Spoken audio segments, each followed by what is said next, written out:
Hi, I'm Branka and thank you for joining me. I work for SCIA and I'll be making a lasagna for you today.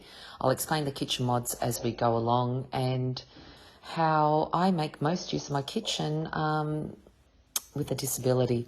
As you can see here, part of the kitchen bench, the kitchen island has been lowered, which is really handy. I can wheel in underneath it and get quite close to the table, and I can also prepare food at an angle which is good for my body, so it prevents kind of injuries, shoulder injuries down the track.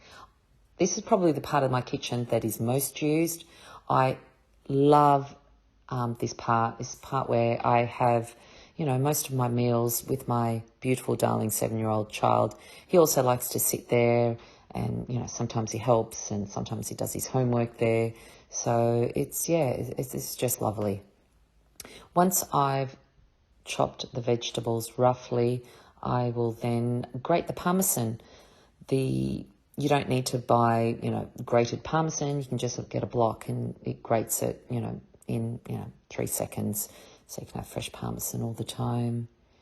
So once I've prepared the parmesan, I'll put that aside and then I will make the bolognese sauce. I put the mince in, the vegetables, oil, dry white wine, salt and pepper, I think that's it.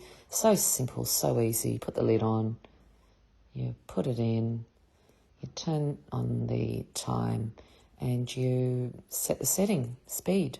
And as you can see, the microwave is built into the kitchen bench as well, and it's also at my height, which makes things easier as well.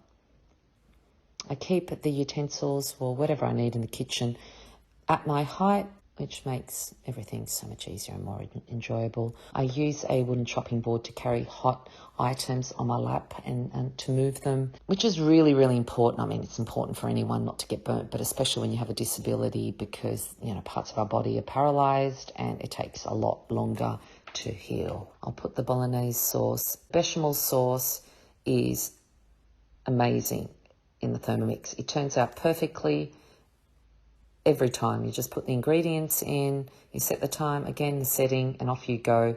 You don't need to slave away over the stove top, and that's kind of just, it's hard on the arms, but it also doesn't work out perfectly every time. We then layer the lasagna, we'll put the bolognese, we'll put lasagna sheets, and we'll put some bechamel and some parmesan, and we repeat that process until we get to the top. And then once we've done that, as you can see, I'm a super quick, super efficient cook. Look at how quickly my arms go. So then I put it into the oven. The oven opens out and it's also lowered and it's at my height, which makes it easy and safe, especially when you're taking out hot items. And it'll be done before you know it.